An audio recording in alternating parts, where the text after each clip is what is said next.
আসসালামু আলাইকুম ভিউয়ার্স। সারাদিন রোজা রাখার পরে ইফতারিতে ঠান্ডা একটি শরবত সারাদিনের ক্লান্তি দূর করে দেয়। আমি আজকে ঠিক তেমনই অত্যন্ত সুস্বাদু একটি শরবত রেসিপি শেয়ার করছি, যেটি হলো বাদাম শরবত। শরবতের জন্য আমি 1 কেজি দুধ জাল করে কিছুটা ঘন করে নেব।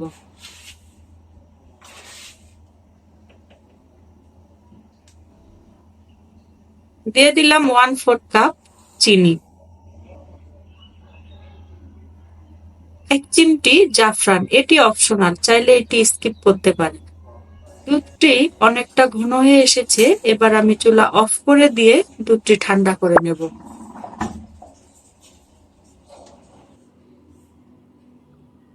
আর এখানে নিয়েছি কিছু কাঠবাদাম, এগুলো গরম পানি দিয়ে 1 ঘন্টা আগে ভিজিয়ে রেখেছিলাম। এতে করে বাদাম খোসা ছাড়াতে সুবিধা হবে এবং বাদামটা অনেকটা নরম হয়ে যাবে। ভালোভাবে ধুয়ে নিয়েছি। আর নিয়েছি এখানে কিছু কাজু বাদাম, এগুলো এবার চিকন করে কেটে নেব।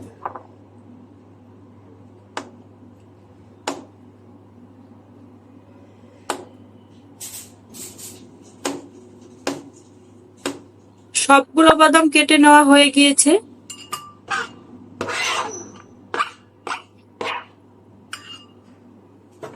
এবার আমি একটা ব্লেন্ডারের জারে নিয়ে এখানে দিয়ে দিচ্ছি বাদাম কুচি,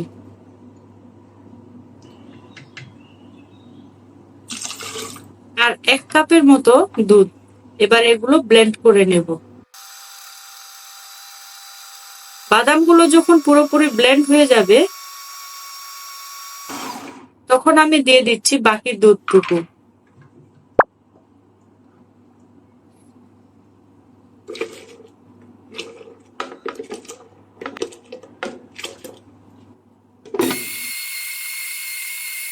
আবারও 1 মিনিটের মতো ব্লেন্ড করে নেব। এবার ঢেলে নিচ্ছি।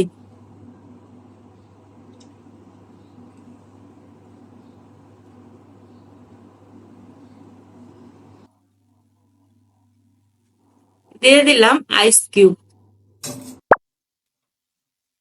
উপরে দিয়ে দিচ্ছি কিছু বাদাম কুচি আর জাফরান। এবার এই সুস্বাদু বাদামের শরবতটি পরিবেশন করুন ইফতারিতে।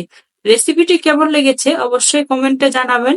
ভিডিওটি ভালো লাগলে চ্যানেলটি সাবস্ক্রাইব করে সাথেই থাকুন। আল্লাহ হাফেজ।